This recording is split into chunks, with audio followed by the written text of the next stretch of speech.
Please join me in the Pledge of Allegiance to our flag.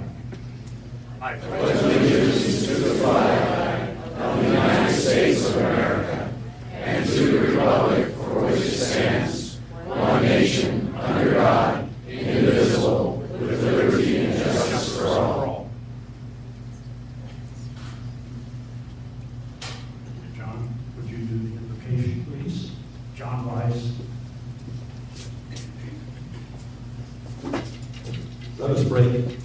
Heavenly Father, we ask that you bless this gathering of law enforcement and the ones that did exceptionally well in their job. And Sheriff Perines, bless him and all of his officers that guard our community and do their job well. We ask that you bless the food that are nourishing for our body. Bless the ones who prepared it for us. We ask all of this in Jesus' name. Amen. Amen. Order, arms.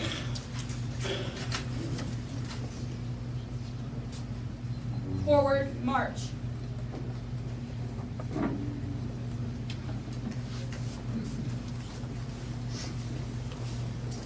Left, left, left, right, left, left, left, left, right, left, left, left, left, right, left, left. You may be seated.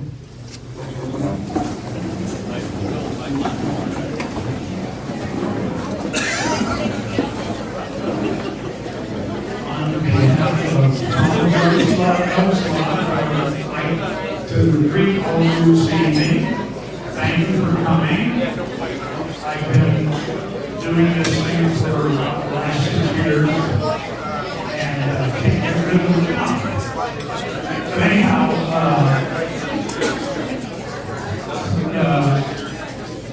November of this year, our lot will have been chartered 30 years. And the first year after we were chartered, we started having our first law and order night. So this is our 29th event, and it keeps getting bigger and bigger all the time, and we appreciate that. So, before we go any further, I just want to do a quick intro of who's sitting here facing you. And to my left is, you all know, Sheriff Ron Green.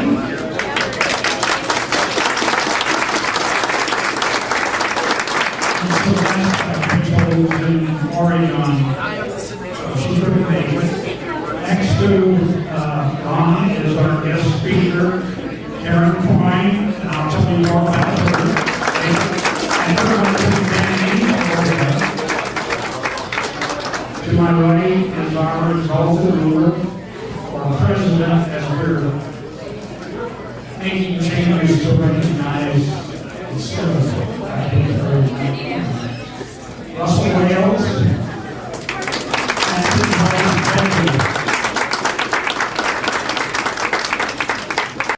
And the Explorer Scouts and some people.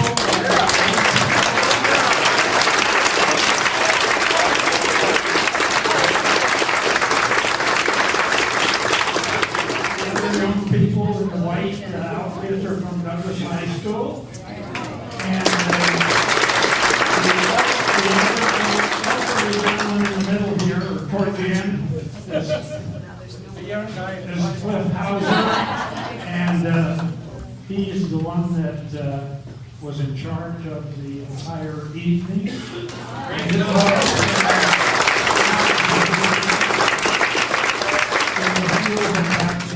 And they don't want to come out to the washing dishes. But on your tables, you see a basket of rolls. Maybe it's empty, maybe it isn't. But if it isn't empty, I'd like you to dump the rolls out on the table and put some money in it for these people that help us out.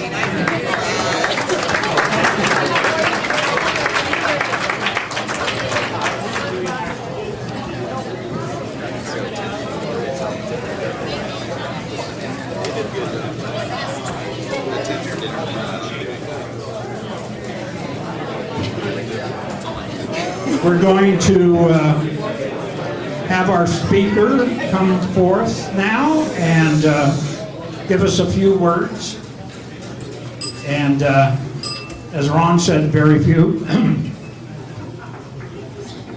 But I told her she could talk as long as she wants. Here are a few of the things you might want to know about our speaker. Her academic achievements are pretty interesting.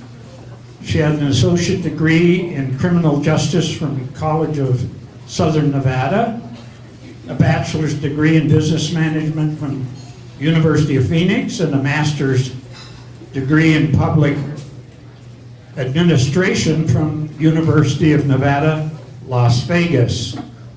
And of all things, she graduated from the FBI Academy program too. So she's been 21 years with the city of Las Vegas in her career and has served in progressively responsible roles in law enforcement. I'm very privileged and honored to introduce to you Karen Coyne, City of Las Vegas Chief Officer, Public Safety.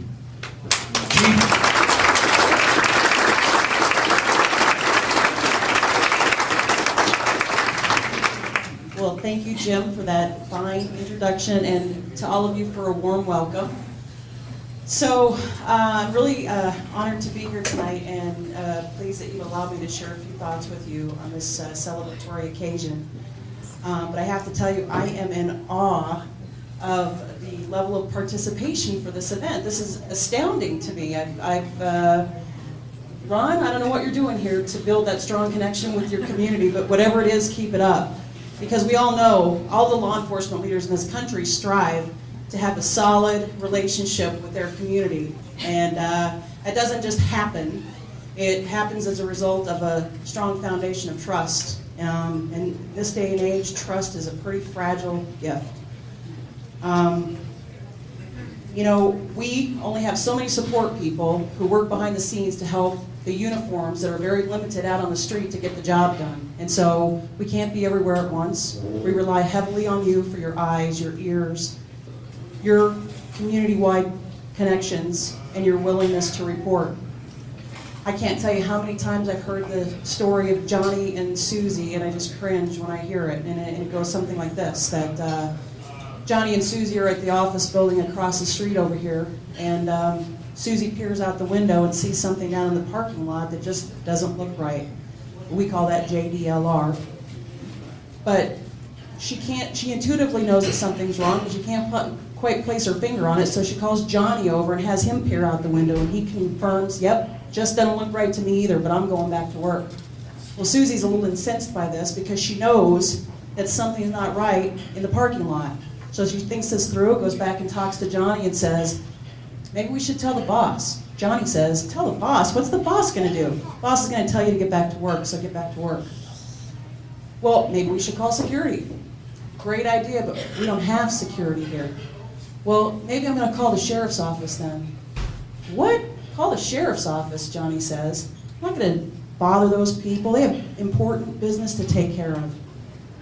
That's the part that really makes me cringe, because that is our business. You are our important business.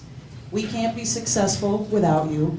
And, you know, at the end of the day, maybe nothing happened in the parking lot. The worst thing that would happen is that you had an opportunity to meet one of your uniformed finest in your community. So how bad of a day could that really be? But maybe it was the one missing puzzle piece in a larger picture that would have given clarity to a series of crimes that have been committed in your community and plaguing you over a series of months. Guess you would never really know. In any event, you know, the safety of our community is the responsibility of every single one of us. It's really easy to take Johnny's approach and just close your eyes and go back to work, and then sit back and criticize when things happen in the community. We need people to step up and be responsible and be active and be good witnesses, because we can't do it by ourselves. So, you know, the issue here is trust. People say that they feel perhaps uncomfortable or foolish because when they call in and they get grilled on the phone and they can't really say what's wrong, they feel badly. And then perhaps when the officer arrives on the scene, there may be a feeling of, gosh, I really did take you from something busier, even though it may have been your lunch hour. And the reality is, you know, if we don't have the trusting relationship, we have nothing. And trust, we have only a few things to give of ourselves to each other, and that's our word. There's a book out there right now called The Speed of Trust. We can't take for granted the fact that just because we have a uniform show up, that really elicits or evokes a relationship of trust, because we realize the reality is it may invoke the absolute opposite feelings. So we have to impose strategies quickly to build trust, and there are some strategies in the book that would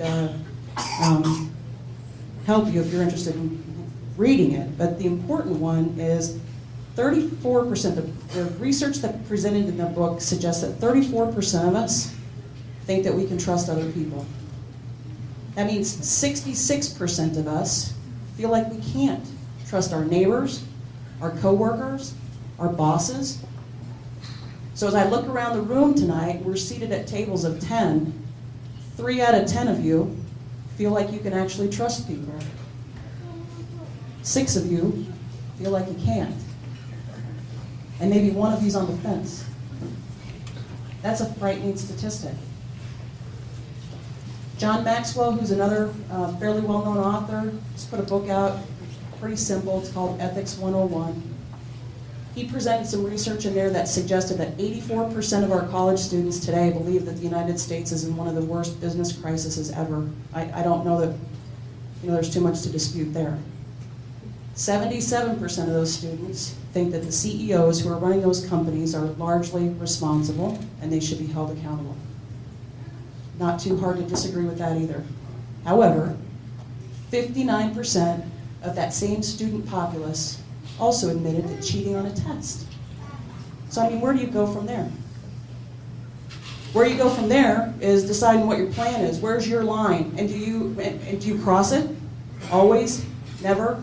Sometimes? Do you have a plan in place for when you're faced with those ethical dilemmas, that you know how you're going to respond to it? Because you might be faced with making a decision, not having had the time to think about it, and it might be something that you can't recover from. In that book, Maxwell suggests that if you just follow the golden rule, everything's going to be just fine. That sounds pretty simple. Treat others with the dignity and respect that you want to be treated with. And that's often much easier said than done. But there are a couple things in there that can derail that. 5 that he identifies that can derail our ability to follow that golden rule. And it's pressure, which is pretty self-explanatory. Nobody in here is ever under any pressure, I'm sure. Then there's pleasure. A lot of temptation out there in a lot of different ways. There's power. We know power is absolute, and absolute power is corrupt. There's pride. None of us have that. And then there are priorities. So it's just a little food for thought. What are your priorities? And are you willing to compromise them for somebody else? So, speaking of priorities,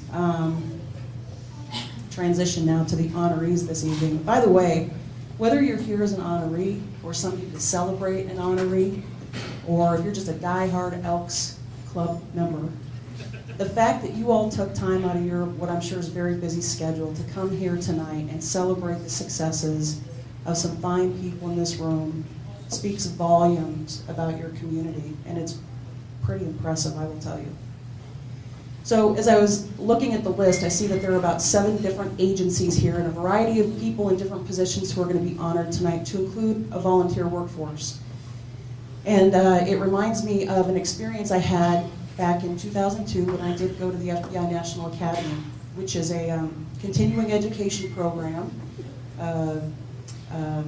for mid and senior level police executives. It's a, what am I trying to say, Ron? The professional development program, excuse me. So, you know, to set the stage a little bit, I was one of 276 students in my class, which was the 208th session. We had 30 countries represented in that class.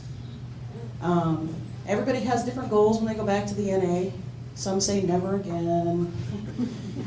It was an incredible experience to have the ability to talk to, you know, these wildly diverse and incredibly talented people from all over the world.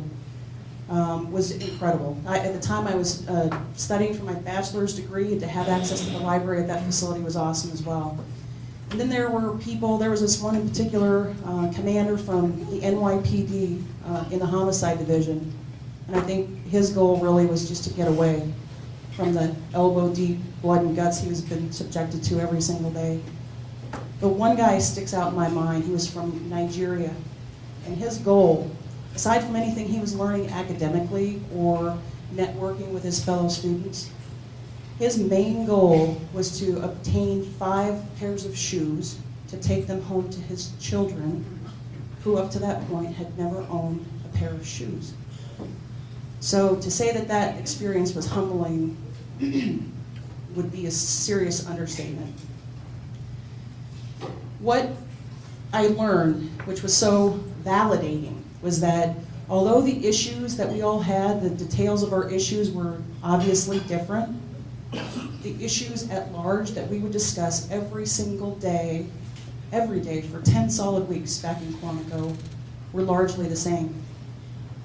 We were all seriously invested in trying to figure out how we could better manage our budgets, manage our personnel issues, our training issues, legal issues, facility issues. And, you know, it reinforced for me, much like I see here today in the diversity of those who are going to be honored, that it really doesn't matter what color uniform you wear, what title you hold, whether you work for a city, a county, a state, a national, or an international agency. The reality is that when we can put faces with names and attach them to agencies, there is absolutely nothing we can't accomplish. So, again, it's a community partnership. We're all responsible. I have one last story I'd like to share before we get on to the really important stuff of the evening, and it interestingly happens to be about another National Academy classmate of mine, a gentleman by the name of Tim Albin, who is a colonel for the Massachusetts State Police. So Tim found himself 2 weeks ago as the dedicated spokesperson during the Week of Terror back in Boston. And it was a really prideful experience to see somebody that I knew all dressed in uniform with laser precision in a rapidly evolving criminal investigation to get before cameras and speak to all of us about the details of the terrible day. And it elicited a number of emails, congratulatory emails to him from the 208th session. And as I kind of reflected on the whole experience, I sent Tim a note to congratulate him as well, because it was really cool to see him perform so superiorly. Kind of like we're going to celebrate tonight. And I shared a quote with him, and I think it was perfectly fitting for that occasion, and as it is this evening. Sir Winston Churchill said that to every man there comes a time in his life, at a special moment, when he is figuratively tapped on the shoulder and offered a choice to do a very special thing, unique to him and fitted to his talents. What a tragedy if that moment finds him unprepared or unqualified for the work which is to be his finest hour. And Tim wrote back and said that he felt that just hit it on the head perfectly, because it really was all about preparation. Now, we know Tim passed that test. We know he passed the test because he dedicated his life to public safety some 25 years ago and has spent every single day since preparing for whatever possibility could come down the pipe, to include what was carefully placed in his hands 2 weeks ago, and he nailed it. And so I ask you today, are you prepared for what comes next? Whether it's personally that you might make a decision to keep a little more gas in the car, a little more food in the house, maybe have an exit strategy in the event that you need to get out quickly, whether it's a wildfire that's threatening your home, or heaven forbid, an active shooter in the grocery store. What's your plan? And maybe it's a professional plan. Maybe you want to promote someday. And by the way, there are going to be a lot of promotional opportunities for all of you in this room. Why?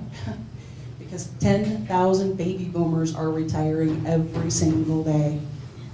And seriously, we have a big leadership gap. We need some strong people to step up and take the reins. And remember, it may not really be about you at that point. It might be about what your agency needs from you. So, have you studied people that you admire? Have you seen what kind of credentials they have? Have you spoken with the boss to let them know that you're interested? And are you committed to a continuous process of improvement so that you're better tomorrow than you were today? And with that, I would just like to say thank you for your time and attention. And I wish all the honorees not only a great evening tonight, but a great year ahead. And thank you so much for having me here this evening. Thank you.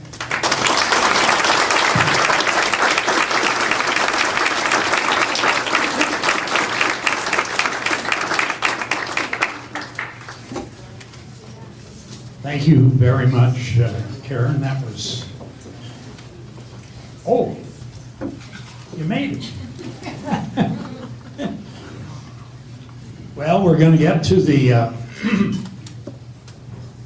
good parts of the program now after that good speech. And the first presenter is Major Brian Sanchez of the Nevada Department of Public Safety, Nevada Highway Patrol, and a member of this Elks Lodge.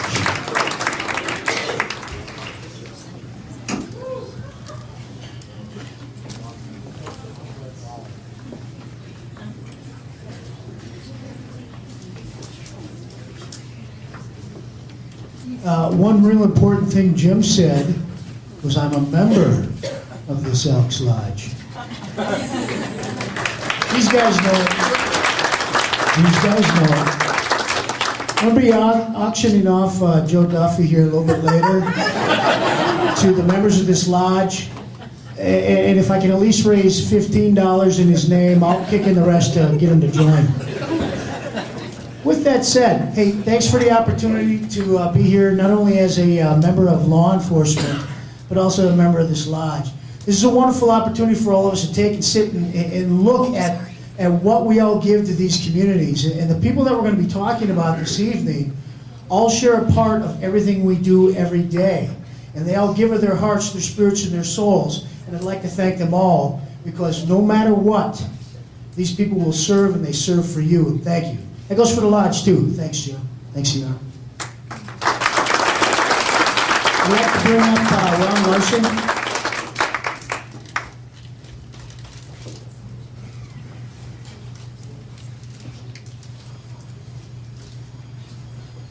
Should I make him stand in front? Yeah, stand right there.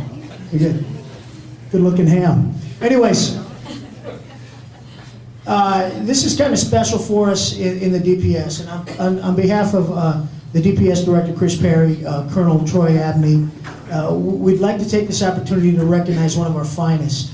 The reason Ron's selected is because of what he does for his community and what he does in law enforcement. Now, Ron's one of the highest arresting officers in our region here. A lot of the Douglas County officers, you already know who he is. Deputies know who he is. But for us, Ron is the guy that we go to when we want to get something special in this community going. I love the story and the idea that when the students from the high schools wanted to do projects to present back to their schools, we would pick Ron to lead them and guide them and to do stories and programs and projects on law enforcement. This was the guy we went to because he knew how to take care of others. And I see that continue in Ron's life when he takes on a role and help be a liaison with the Special Olympics groups. And he serves them, and he takes care of those athletes, and he raises money, and he does this selfishly, and he continues to do it. But the most beautiful thing is that after 30 years of law enforcement and 30 years of service to the state of Nevada, 3 weeks ago, and it breaks my heart to say this and get a little choked up, I know that happens, he had the opportunity to walk home and say, I'm done and I retire. So please give him a round of applause for 30 years of service.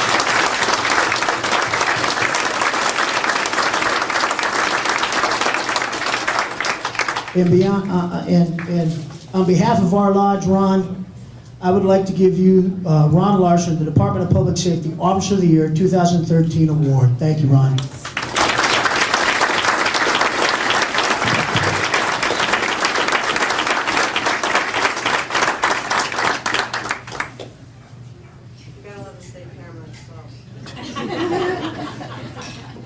It's on your phone. Okay, now I have can I get you to come stand here in front of our flag and sign? You two stay right there and pose again. Oh, and I'm right here in front of everything. Okay, ready? Smile. Beautiful. Thank you. Thank you.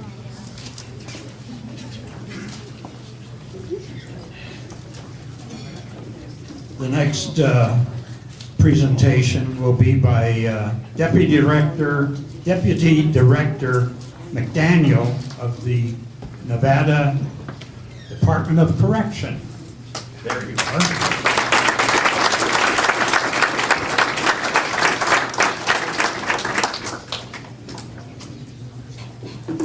Well, thank you very much.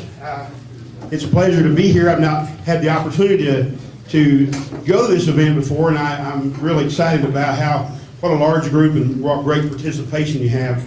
I am the Deputy Director for the Nevada Department of Corrections, and I'm actually representing Director James Cox, who couldn't be here tonight. He had a family emergency and had to go to another state to deal with that, and so he asked me to come present this award.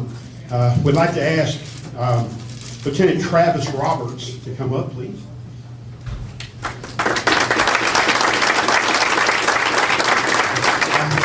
I'll tell you a little bit about Lieutenant Roberts. You know, we in the Department of Corrections, we're kind of the behind the scenes, not a lot that we hear about us in the newspaper, but you don't see us much like normal officers on the street. You can see them and watch them. We're usually behind a fence or a wall somewhere. And so public doesn't really know what we do. But I can tell you that Lieutenant Roberts, we have over 3,000 employees in the Nevada Department of Corrections. And out of all those employees, you know, it's very difficult to select one person that stands out to be our Employee of the Year. But when I was asked about who should this be and was talking to my staff, instantly it came to me that Lieutenant Roberts should be our representative for this. Lieutenant Roberts has started his career in 1994. He's worked at several institutions, Northern Nevada Correction Center. He's worked at Stewart Conservation Camp. He's been involved in supervising inmates out on wildfires and all different aspects of our correctional career. But the biggest thing that Lieutenant Roberts did for me and for our department was, some of you might have heard about it in the news, last year we had to close a prison. And we had to close Nevada State Prison. And it had been open for over 150 years. And it took us that long to get all the stuff that we needed in there. And he had to help me get all of it out. And so he was he did an outstanding job organizing staff, organizing the process of closing the facility and planning all the things that go along with that. And so, you know, in a way to thank him for that opportunity, we've selected him as our Employee of the Year. And this presentation says, to Lieutenant Travis Roberts, Nevada Department of Corrections Officer of the Year 2013.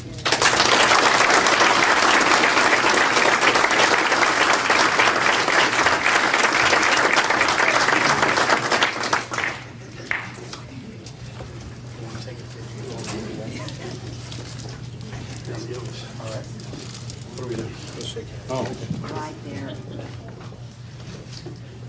Perfect. Thank you, gentlemen.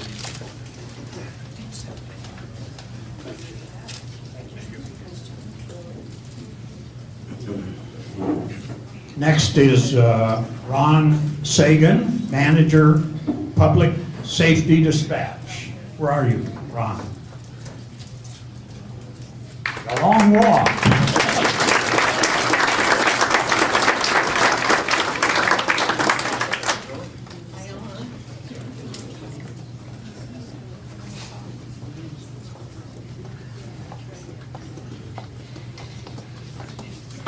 Come over on this side so they can take your picture easily. You're on candid camera.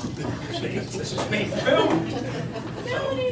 It'll be on public channel. She gets all the attention every time.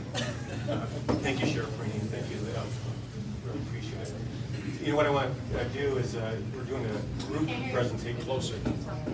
Oh my gosh. Can you hear me? Sorry. Anyway, thank you very much. This year we're going to do a group presentation for a Teamwork Award. There's two things that are taught to a dispatcher from day one.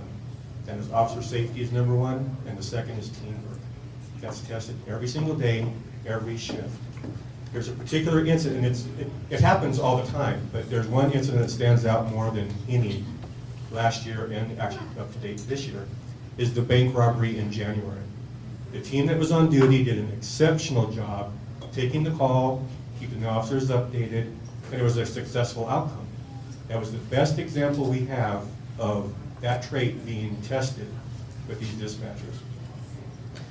The dispatchers that are being awarded tonight, and Maria Bowling is here to accept the award on behalf of them, is Sarah Wood. She was the lead dispatcher on duty, Trudy Preston, Maria, Amy Skabinski, and supervised by Noni McCandless. They did an exceptional job during this incident. Several phone calls, a lot of behind-the-scenes stuff that nobody's even aware of. So I'm very proud of the work you've done, very proud of the work that you continue to do. I'm very happy with the support that we get from the Sheriff's Office on a continual basis, and I appreciate the partnership that we have with you. So, yeah, please. Did everybody hear me? Now you hear me.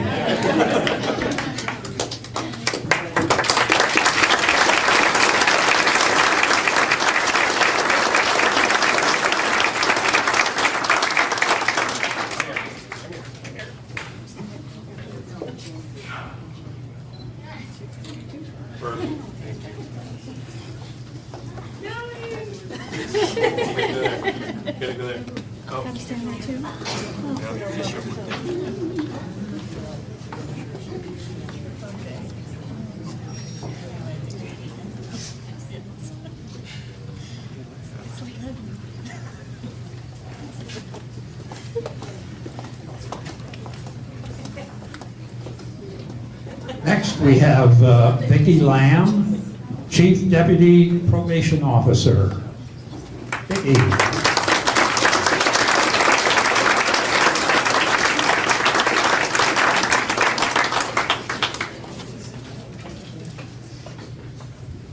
Because I love public speaking so much, I had to print it out in 20-point font, so I didn't have to wear my glasses on. On behalf of Chief JPO Scott Schick and myself, I would like to present this plaque for Probation Officer of the Year to John Enos.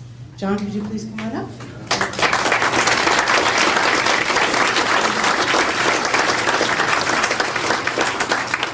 A little bit about John. John came to Douglas County in 1994 by way of Livermore, California. He went to work for Family Support Council, and then he began his juvenile justice career at the China Spring Youth Camp in 1995. In June of 1998, we stole him from the camp, and he came to work for juvenile probation. Since he has been with the department, he has been instrumental in working with the county and our community service work program in cleaning up major illegal dump sites, both in the Pine Nut Mountain area as well as the Santa area in the ranchos. For those of you who live down here, you know that can be really major. Thousands and thousands of pounds of illegal dump stuff has been picked up thanks to John and the kids. He is our arson diversion specialist, having received special training in working with youth who have issues with fire. John works diligently with both juveniles and their families and often goes the extra mile in making sure these kids have all the tools they need to be successful, not only on probation, but in their families, their community, and their lives. We appreciate John and all his efforts, and on behalf of JPO, please help me congratulate John on this noteworthy achievement.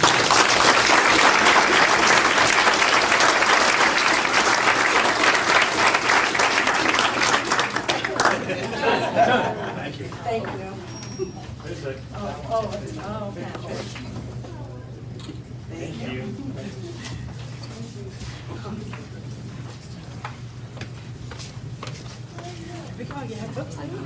Smile. Okay.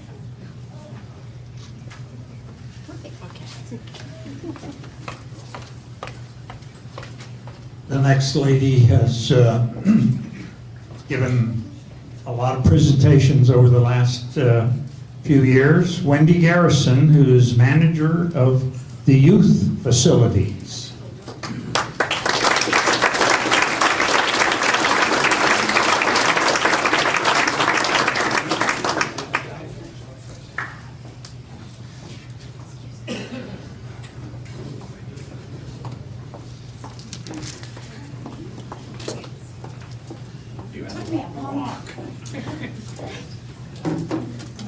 I don't have the long legs that everybody else has. So I'm going to ask Kenny Nickel to come on up. Lots of you know China Spring Youth Camp runs a boys facility and a girls facility. Boys facility has 61 kids, serves 16 counties, and Kenny has the unfortunate or fortunate job of serving almost every single one of them except Washoe County. So he is our case manager for the girls. That means he has to be an expert in everything from Douglas County and the issues that are facing our county here, as well as Ely, Elko, all the little tiny Pahrump. And the differences in those kids are amazing. And Kenny is an expert in all of those. And so that's why tonight we are going to welcome Kenny up here. And he did not want me to embarrass him, but I'm going to a little. And Kenny, I hope you were listening to the guest speaker when she said that we need to look for people who need to promote and move up, because this is one of the ones that I'm looking at for some of the future promotions when I'm going to retire soon. And you're going to need to take over. Okay? All right, so Kenny Nickel, China Springs Youth Services Manager of the Year 2013.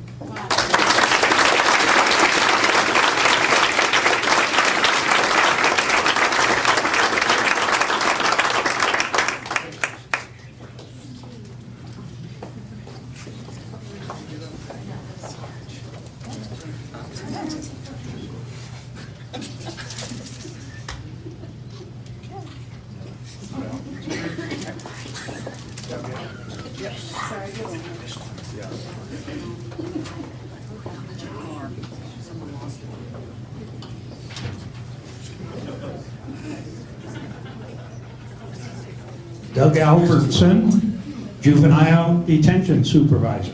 Where are you, Doug? Oh.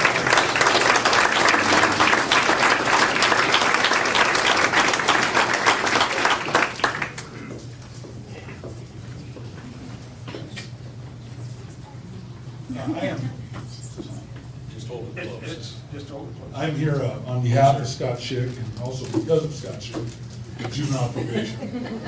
He couldn't make it tonight and had to travel out of town.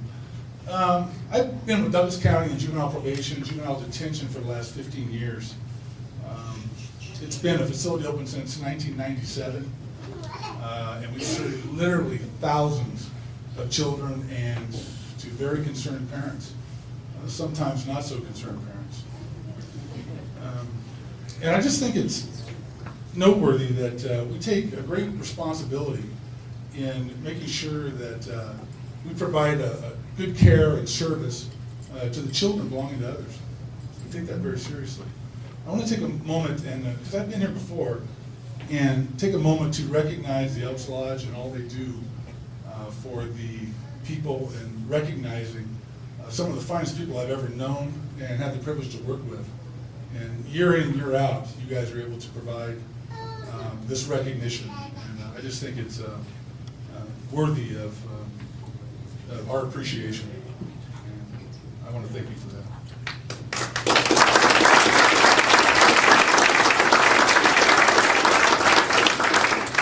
Our recipient this year for juvenile detention has been with us since 2007.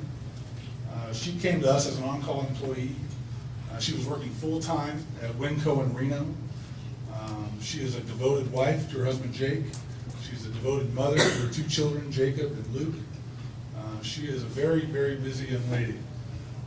And doing on-call, and then ultimately after 2 years being promoted to part-time, we had her working 7 days a week. And I think we all know with children in hockey, I think that alone would be a full-time job.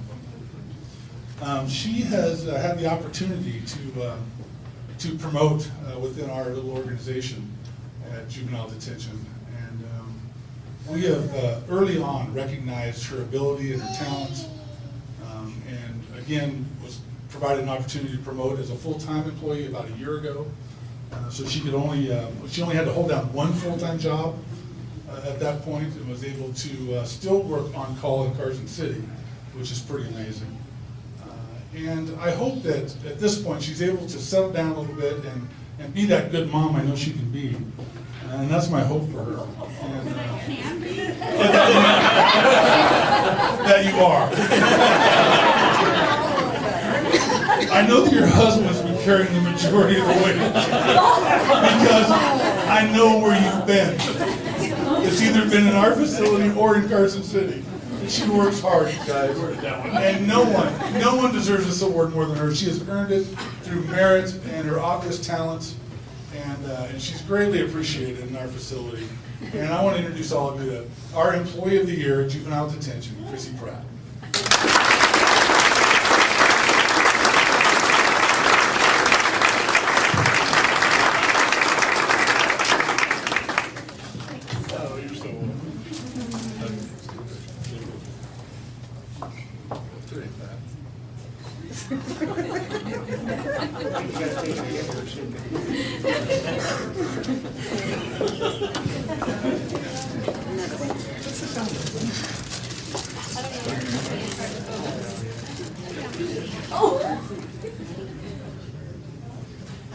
Person before we get to our sheriff is a fellow that I've heard throws tremendous parties.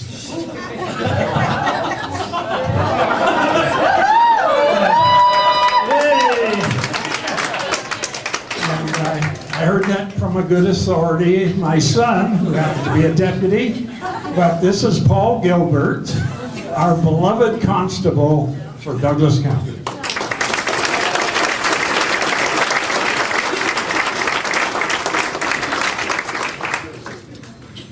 Well, thank you. And after following Doug, there's not much I could say to embarrass myself. To begin with, those of you that don't know, the constable's office actually consists of 3 divisions. The court security officers, which are the door security, basically, the uniformed deputy constables, who handle bailiff activities in the justice courts, both in the Valley and Lake Tahoe, and serve all the process, and the alternative sentencing department, which is basically the probation department for Douglas County. None of these departments does anyone really like, because the door security is telling you you can't bring things into the building, and ladies going through your purse. The deputy constables are evicting people from their homes and telling them what they can't do in the court. The alternative sentencing department is going to people's homes and making them urinate in a bottle. But it's a good group of people. To begin with, I've got an award for the deputy constable here. Tim, come on up.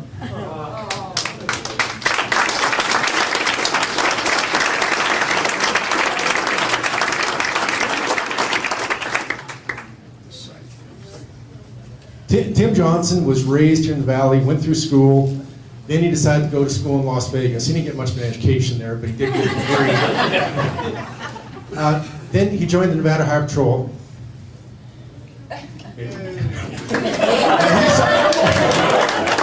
He left that fine organization and spent his last 18 years as deputy sheriff of Douglas County before he retired.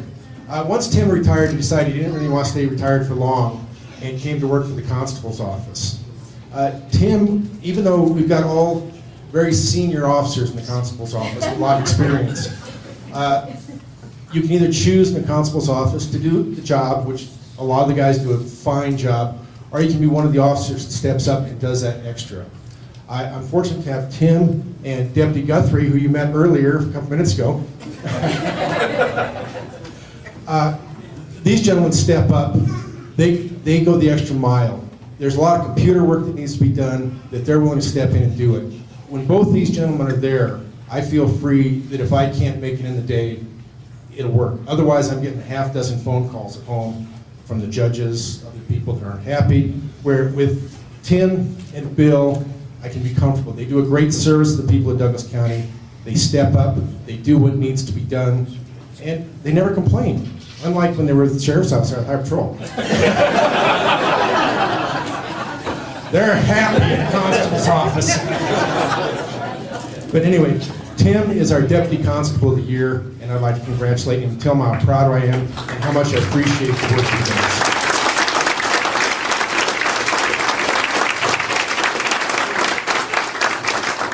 Our alternative sensing department, Chief Bean, could you come up?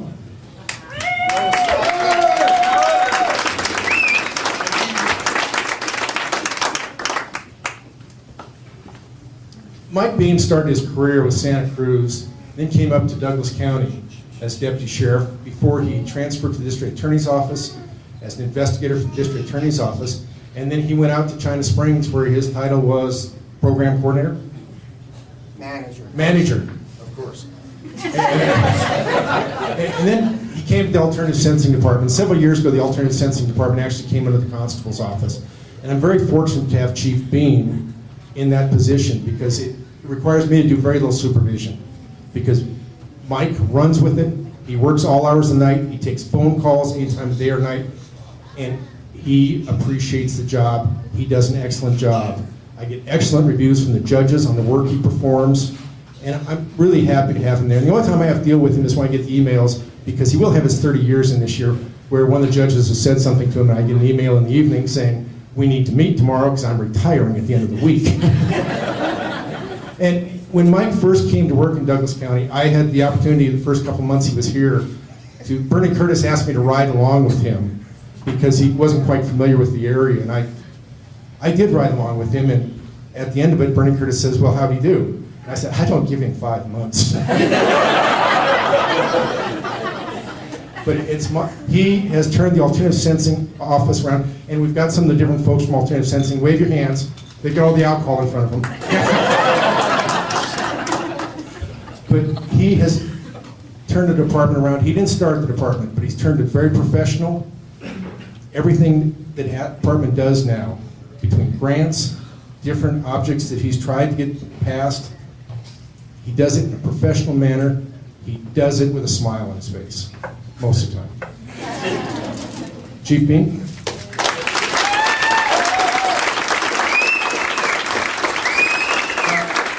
Chief Bean would like to say a few words, and if you need a translator, I will stay up here. The Mexican general has arrived. Thank you, Elks. Thanks for everyone being here.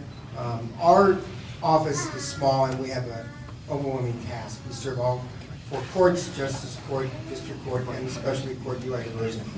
We could not achieve those tasks in an efficient and effective manner without our remarkable employees, all supervision, and mainly the sheriff's department, office, sorry, Ron. From patrol division to the jail, to set, we interact with investigations at times. We wouldn't be as efficient as we are. We all keep the community safe. We hold them accountable. The courts are remarkable. They work with us all. Tom Perkins is here. Judge Young is going to be remarkable. Michael Gibbons too, and I have excellent rapport. Our office has excellent rapport with Judge Glasson at Tahoe, who's at the Giants game right now. Go Giants. We love our jobs, and I want to thank Ron Sagan. We have a good report dispatch. We are on call 24/7. I get a little grumpy sometimes, but they are professional, Ron. They have the data, and they're ready to help us too. So I want to thank you for all your time. Thanks for having us here. And Ron, I cannot do our job without your department. So everyone, thank you very much and enjoy the evening.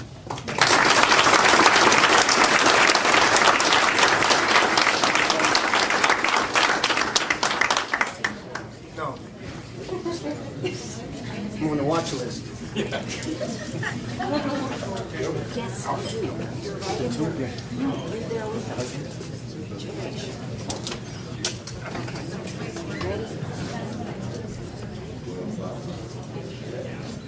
Thank you. Thank you. Thank you.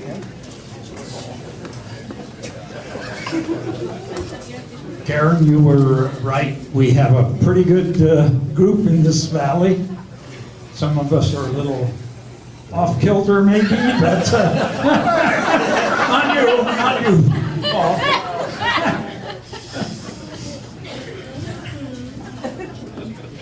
Now for the big part of the evening, our sheriff, Ron Perini.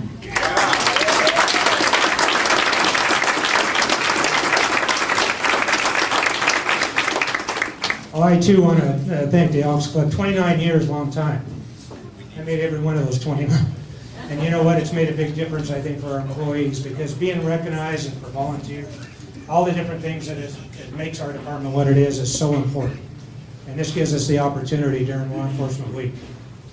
You know, I think we did, even this week, it's been kind of unique. Poor Pat over here has been working so hard with the open house that we did on Wednesday, and all the people that put it all together, all the equipment that we show our community what we're doing.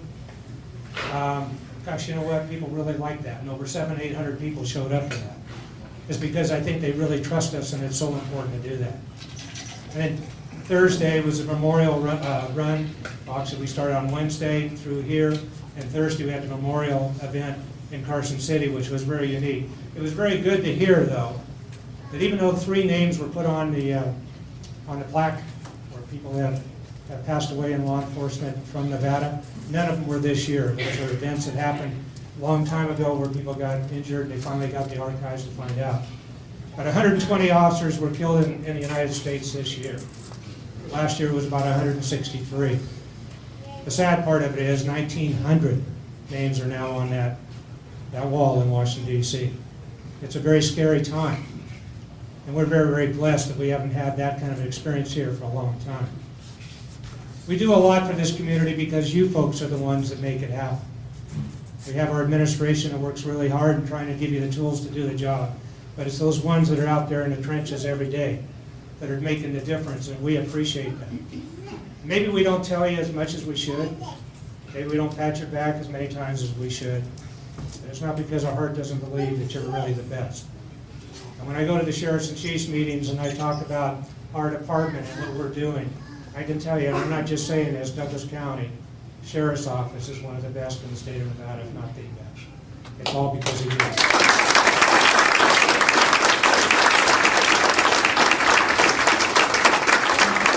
We're very, very blessed in the fact that our crime rate isn't like some of the counties around us, and that we really do a great job. We solve a lot of crimes. The investigators do an exceptional job, along with the patrol people. Our jail couldn't be better. We're the only one in the state of Nevada that actually is certified. You know, we do a lot of good things. And the people here in Douglas County appreciate that. But I look at Karen Coyne over here. One thing that wasn't mentioned is she has 1,100 employees. 1,100. That's a lot. And she has a lot of responsibility. I got to know her with some really fine people to do the Post Commission, Peace Officer Standards and Training, and building up the standards throughout the state. Being chairman, I tell you what, it's kind of difficult to tell your colleagues or your people that are sheriffs and chiefs across Nevada that they can't do certain things. But you know what, we're getting there. And I can tell you what we're looking at here in the Douglas County Sheriff's Office, we're already high. We're doing the right things. And you know what, it makes a huge difference. But one of the things that we need to do is we need to reach out again to the community. And we do every day, and with the amount of couple hundred volunteers that we have for our department has made a huge difference for our organization. We like to recognize those people that spend that time, that effort. They don't get paid for it. We always get to say, well, the check's in the mail, but that never happens. They're willing to do that because they care about this community. They trust our agency, and what a huge difference that is. So the first one I'd like to recognize on the volunteer end is Scott Doyle. Scott, where are you at?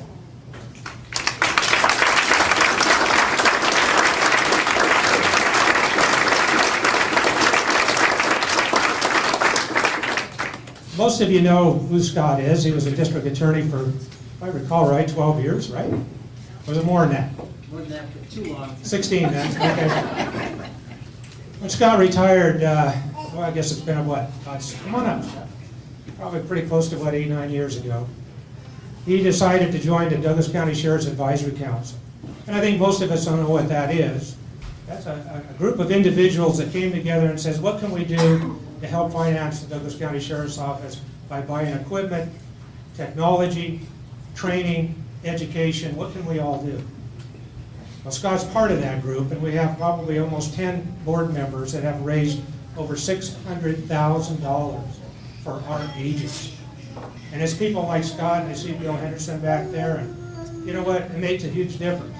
And being an attorney, it's really worked out well, because what he does is he writes little letters, hundreds of them, to people asking for donations.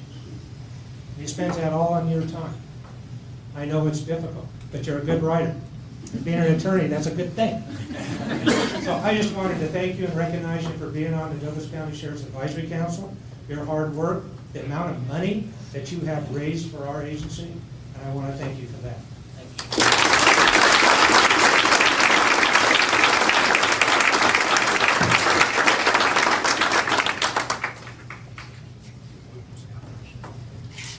Maybe we could do that at the end. What do you think? Do a group picture? Yeah. Yeah, sounds good. Another one that's made a huge difference, I think, for this community that certainly helps us out is Travis Lee. Where's Travis? I don't know if you all know Travis.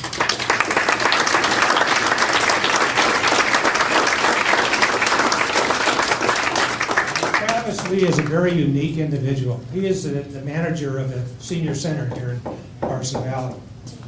We recruited him into an organization called Triad. Triad is an organization that we've been in existence now for over 15 years. And what we try to do is we have the fire department, law enforcement, and seniors come together to improve the quality of life for our senior population. Now, it only made sense when Travis decided to join the Triad group that we're going to make him chairman. And you know what? You're not going anywhere because he's doing a great job. This man cares so much about the senior population here in Douglas County, it's amazing. He's done such great amount of work that, you know what, we don't have all night to talk about. But probably the most important thing, he's a very compassionate person who really wants to help the elderly out. Talk about fire issues, talk about law enforcement, what are we going to do about the academy? What are we going to do about making out directories so if people say, you know, what do I do when I need to call somebody? He made all that up. He put it together. And we give thousands of them out so the senior population can see that and refer to that. I just, you know, I wanted him to come tonight because the Triad group, even though our organization and the fire department here does that, and one up at the Lake Tahoe, all of us done, but it's because of your energy, because of your mission in life to help seniors out. He's made a huge difference. And I really believe that the quality of life has certainly improved for the seniors. And And that's why I'm thanking you for a great job.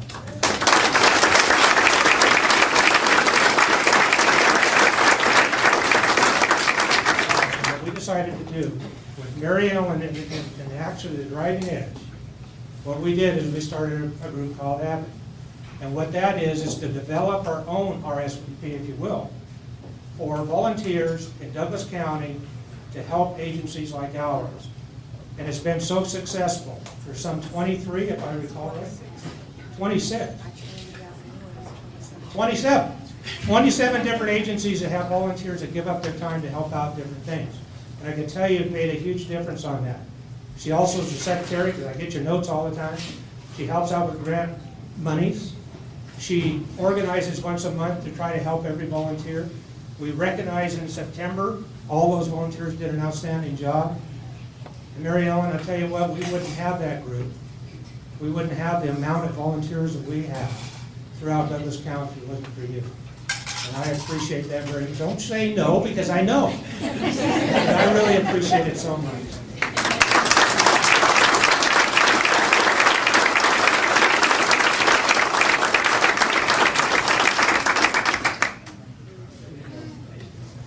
Of course, it helps to be a PhD, huh? Well-educated person. What I'm going to do now is I'm going to turn it over to Captain Milby, and we're going to go through the administration to honor some other individuals, and I'll be back to do the officers of the year. John, there you go. Thank you, Sheriff. It's a pleasure to be here tonight. I wanted to mention to Major Sanchez that a few more state dinners like that and I just might join. But seriously, tonight, while most of the people we're honoring here tonight are affiliated somehow with law enforcement, we have some ordinary citizens that we wanted to honor who, faced with extraordinary circumstances, went above and beyond. As you heard about earlier, we had a bank robbery earlier this year. On Friday, January 4th of this year, Jarrell Williams walked into the Bank of America on Topsy Lane. Williams told the teller that he was wearing a bomb, and he demanded access to the vault.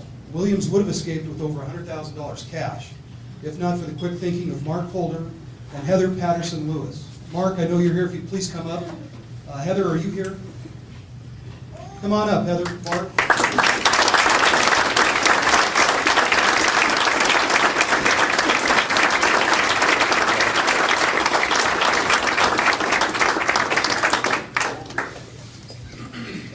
Mark was actually in the bank at the time of the robbery. He was in a position that most of us, none of us, law enforcement included, would ever want to be in. He recognized what was going on. He recognized that it was a robbery, and he took action to be a good witness. He called 911 and provided a description of the suspect's vehicle, and his direction of travel, which was very instrumental in helping us catch this guy. After he left the bank and fled southbound on Highway 395, Heather just happened to be driving in her car listening to a scanner. She saw a nosy neighbor. Heather saw the suspect vehicle southbound on Highway 395 driving at a high rate of speed. She followed the vehicle. I don't know, how fast were you going? I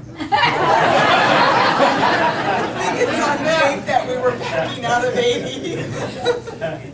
Anyways, Heather was able to call the sheriff's office and give us directions to Mr. Williams' exact location. What happened from there, you can imagine. A lot of gunplay, and Mr. Williams met the ground. So, can you hear me back there? I'm sorry. So thanks to these two citizens, we were able to catch the bank robber.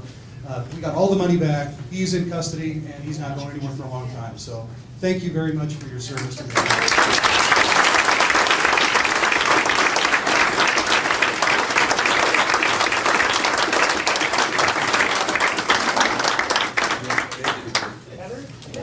I don't care if you have a scanner, I think it's great. Major, did you get a pass on that? The cell phone when The next person we want to honor is the Sheriff's Office Volunteer of the Year, Patty Kraft. Patty, can you come on up?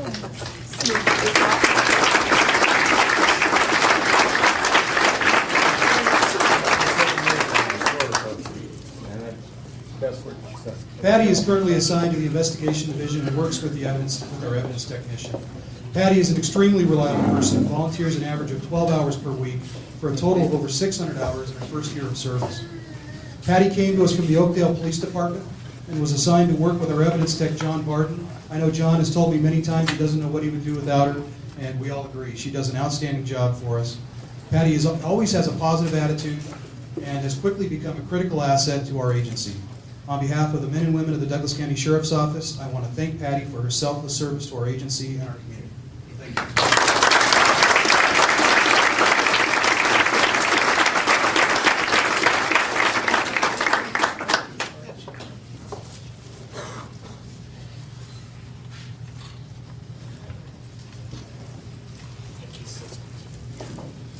Next up is Captain Joe Duffy.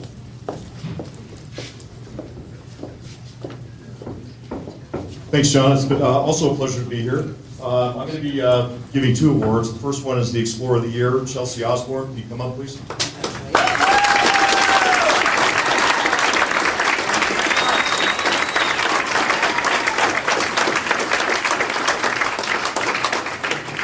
A little bit of background information on Chelsea. Chelsea Osborne is a 16-year-old a junior at Douglas High School who holds a 4.0 GPA.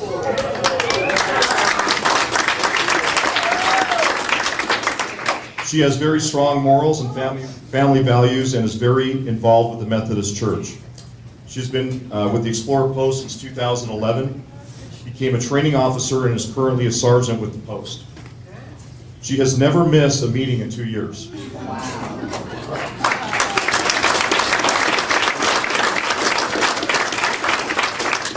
Chelsea has a consistent, positive attitude, is thoughtful, and is a great teacher and team leader within her post. Chelsea holds an enormous amount of potential in whatever career she strives for in the future. For these reasons and more, Chelsea Osborne is Douglas County Sheriff's Explorer of the Year.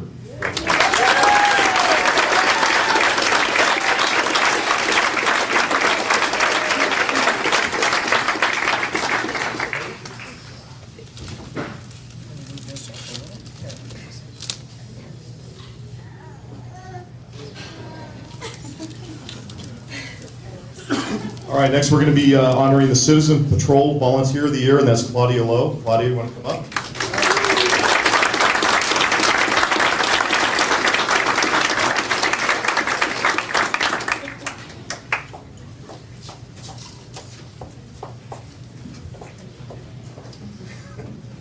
Okay, Claudia has been a volunteer with the Sheriff's Office since 2005. This year alone, she has volunteered over 230 hours.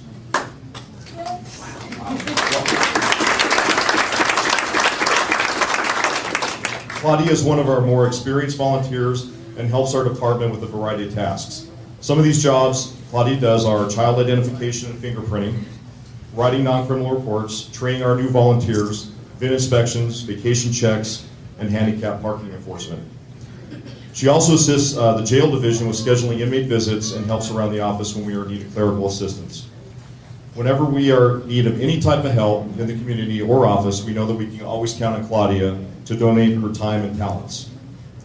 We are very proud to have Claudia on our team of volunteers and to award her Citizen Patrol Officer of the Year. Thanks, Claudia.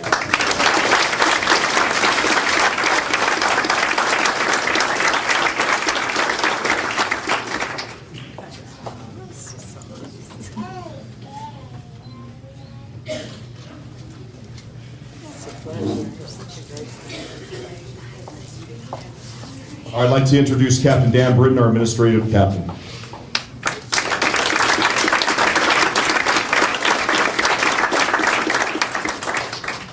Good evening. I'm also going to be recognizing 2 deputies this evening. The first is Deputy Doug Midkiff.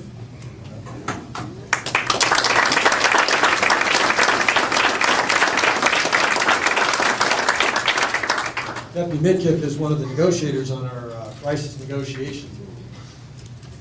On January 21st, 2013, at about 1 p.m., SWAT and the crisis negotiation team, or CNT, were called out for a suicidal subject who was armed with a handgun and barricaded in a garage. This subject was a former federal law enforcement officer and was known to possess a number of firearms. One of the members of CNT that responded was Deputy Doug Midkiff. Deputy Midkiff was one of the patrol deputies that had dealt with the subject the previous night and, during that contact, had established a rapport. Deputy Midkiff established contact with the subject by texting the subject on their cell phone. Deputy Midkiff was able to convince the subject to answer the cell phone so he could talk with the subject. After speaking with the subject for some time, the subject stated that their cell phone was dying and there was nothing else to talk about. Using intelligence gained from Deputy Midkiff's conversations, SWAT was able to enter and clear the subject's house, confident that the subject was confined to the garage. Deputy Midkiff continued negotiating with the subject by talking to the subject through the door leading from the house to the garage. After talking to the subject through the door for some time, Deputy Midkiff was able to convince the subject to accept a throw phone. Deputy Midkiff was ultimately able to convince the subject not to commit suicide and to surrender peacefully. Deputy Midkiff negotiated with the subject for over 3.5 hours. Negotiating with any desperate armed subject is always a very difficult and tricky situation. This particular situation was made even more difficult because the desperate armed subject was a former federal law enforcement officer who was well aware of the tactics police use in such situations. Deputy Midkiff is to be commended for his excellent performance as lead negotiator during this situation.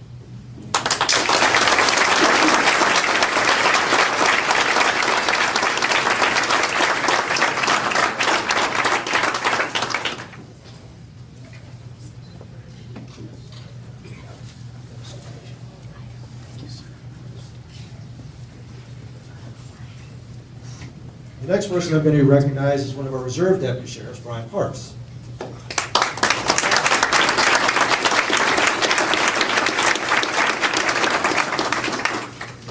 want to read this?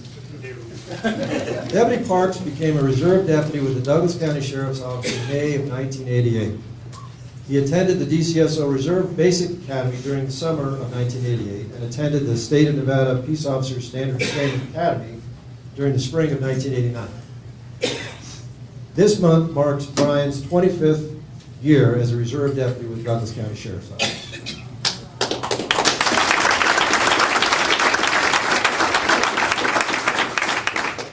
Over the past 25 years, Brian has donated countless hours to the Sheriff's Office. Brian is always willing to assist in any way he can. In addition to his donated hours, Brian has worked for 7 years as one of our seasonal deputies assigned to boat patrol at Lake Tahoe, and has completed numerous prisoner extraditions from out of state. For the last several years, Brian has been very active assisting our SWAT team in a support role. As a senior member of the Douglas County Sheriff's Office Reserve Deputy Program, Brian is very active with the recruitment, testing, and training of newly appointed reserve deputies. Brian has consistently attended reserve deputy meetings and maintains all his post-mandated training requirements. It's my pleasure to present Deputy Brian Parks with the Reserve Review.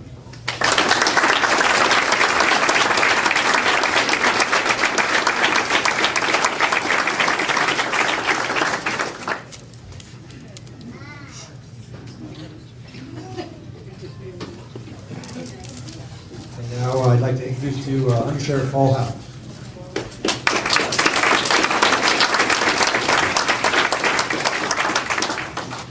Thank you, Dan. It's my honor to come up here and wrap up the recognition of our volunteer members of our organization. As you've heard the sheriff say a lot of times about all the countless hours that our volunteers put in, saving the taxpayers a lot of money. You know, it goes beyond that too, particularly with these next two groups. Without them, we certainly wouldn't be able to perform some very needed functions. This first group we're going to recognize is Henry Westcott, the Posse Member of the Year. Henry, would you like to come on up?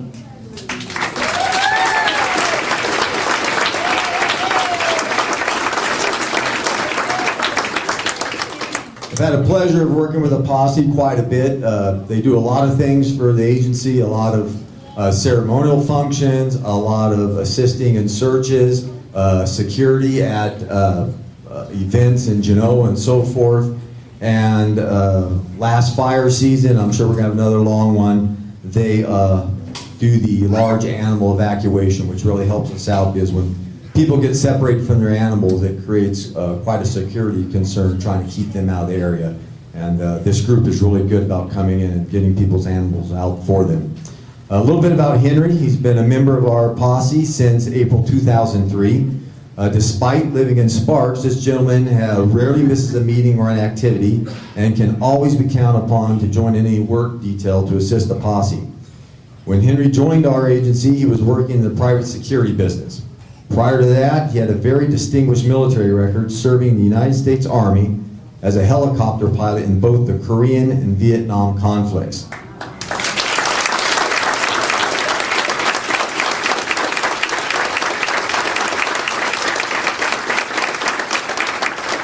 While serving several tours in Vietnam, his helicopter was shot down a total of 7 times, twice in one particularly unlucky day. For injuries suffered during his tour, he received several Purple Heart Awards. That's why he's on the posse. You get back on your horse when you fall off. In addition to his membership in the posse, where he has received numerous certificates for participation in training events, Henry also found time to attend and graduate from our Search and Rescue Academy in 2003. For all members of the posse, and on behalf of Sheriff Perini, we are honored to consider you our Posse Member of the Year. Congratulations.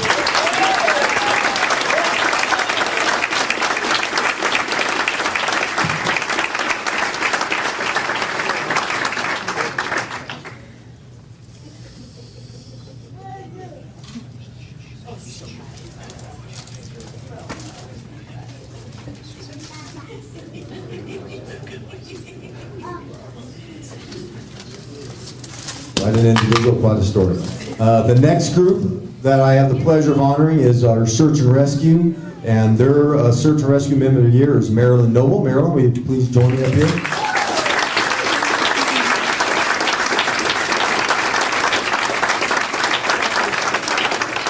A little bit about our Search and Rescue organization is a lot of people don't realize that the sheriff is mandated under Nevada state law to perform search and rescue functions. We're not mandated to have a patrol division to respond to your house if it's getting broken into, but that kind of paints a picture on the responsibility the sheriff has statutorily to provide a search and rescue function.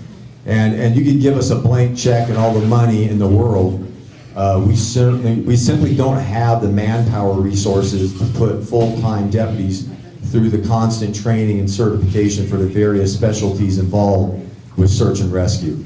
I had the pleasure of working with this group this last year on several incidents in which I was incident commander. An injured individual on Oak Mountain that they pulled off successfully in a blinding snowstorm. The Alyssa Burns search up at Lake Tahoe. 2 plane crashes with 3 fatalities in the last 6 months. And then during the early parts of the winter when we had some snow, multiple lost skiers. A little bit about Marilyn. She's been a member of our Search and Rescue Unit for 10 years. During this time, Marilyn's held several positions on our board of directors and is the current vice president of development, and she's also a team leader. She's always there to assist with the training of our new members and shares her knowledge and skills with those around her. Due to her experience of working in the medical industry, she's also been able to make sure we are up to date on current medical protocol for the first responder. She has a can-do attitude, and it's a pleasure to have her on our team. It's my pleasure to award Marilyn our Search and Rescue Volunteer of the Year. Congratulations.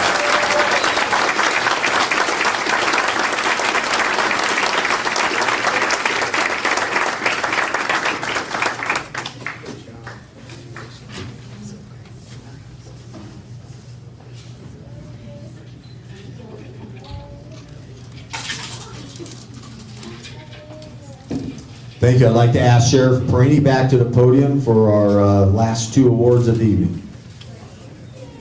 Thanks, Paul. I think we got to recognize him. Dave, where are you at? Dave, where are you at? Thanks for helping organize this thing. You didn't make any presentations, but you've done a lot of work today. Thank you for that.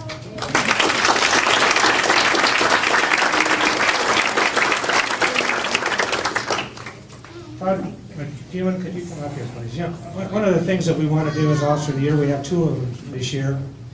I always feel kind of bad in a way, because I think there's a lot of people that need to be recognized. It truly is. There's a lot of people working extremely, extremely hard every day, doing a wonderful job. We always select 1 or 2 every year. We wish we could have 89 of them up here, because a lot of them deserve that. They really do, and they do a great job. But this time what we did, Todd, is we recognized you as Officer of the Year. As you well know, you were on the street for a long time, and one of the things I really appreciated that you put together was the fact of what are we going to do about being in BLM and U.S. Forest Service property during those hot summer days when people up there at camp fires are going and people are doing drugs and people are shooting wildlife, they're doing all kinds of weird things. We don't have the ability to do that. We don't have the ability in our patrol cars. We wouldn't have any patrol cars left if we went up on some of those roads. But Todd was really good about finding a vehicle, helped found that thing. He got a ton of donations to outfit that so we can have deputies actually go up in the hills and be able to patrol that. And even on top of that, through his research, we got a lot of federal money to pay for overtime for officers. And I really appreciate that, Todd, because I think that's something we really need. But later on, he decided to go back into jail and work in the jail division. And I've been told time in and time out that you have worked extremely hard. You've done some things dealing with the security details. You've done some, put together changes in that jail to make it better than what it ever has been. You really are good at that. You understand that. And I can tell you that everybody appreciates the hard work you're doing in our jail, bringing it up to a standard where it should be. And on behalf of Douglas County Sheriff's Office, I thank you, and for Officer of the Year.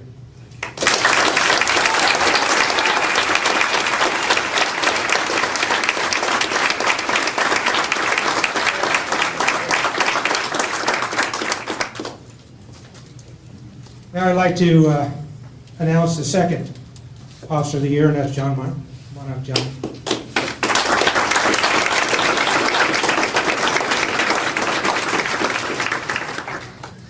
I have to get a piece of paper on this because your statistics are way up there. He's done such a great job, and you know what? He came from New York, and actually came to in 2008. And I remember when he wanted to come to Douglas County, and he heard about this agency, and through some friendships and what have you, he ended up here. And he took the test, and he did very well on the test because he had nearly 20 years, if I recall right, in New York as an investigator, a detective, and decided to move out west. It was the best thing that could have happened for us. Because during that time while he was on patrol, he did an excellent job, and then, if you recall, a couple years ago, our school resource officer retired. And at that time, John stood up and said, I want to do that. The difference that we're experiencing today with the amount of events that are happening in the school district, I don't think would ever know how many there is without you. He's got good communications with the students, certainly with the faculty. You know, they love you. And I can tell you, the superintendent says the best thing that ever happened to have John working for us in our school system, because he is finding out things that are preventative. And we've all spent a lot of time dealing with that. We put articles in the newspaper and talk to parents and try to say, you know what, if you hear bad things that are happening, you know, you need to report it to us. Does that ever happen that much? Not much, until John came along, and his relationships with parents and with the school and with those kids has stopped a lot of crisis in the situations that could have happened in the school district. I can tell you, John, you can't ever quit, because that superintendent over there will come after me. And I just want to appreciate you so much for the hard work you have. You know, I see him coming in early in the morning, and then when he gets done about 4 o'clock, he looks like, I just want to find a bed, I gotta go. He's so tired because he runs around. But you know what? He doesn't do that. He goes back home and does all his reports at his house. I know that, John. But you know what? An outstanding professional individual who has made a difference in our school system. And you know what? We were going to recognize you last year. Instead, you went to Hawaii or something? And I said, well, we'll get you next time. I didn't forget, because you know what? You maintain that actual foundation. That thing is so important for us. Because I can tell you, John, our worst nightmare is something happens in that school. Whatever school can happen, if there is some shooting, that is the day will be the worst day of our lives. And I know you've stopped a lot of it, and I appreciate it. Thank you. Thank you.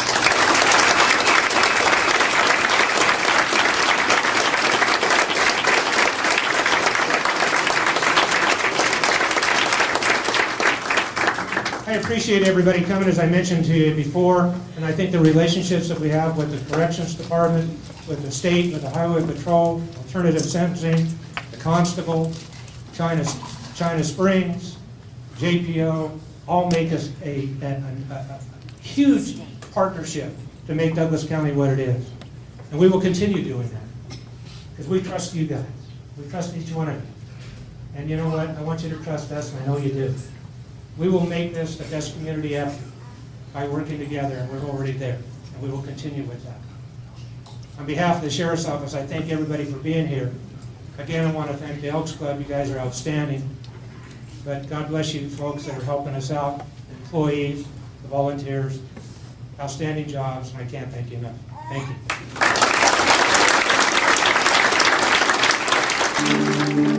you.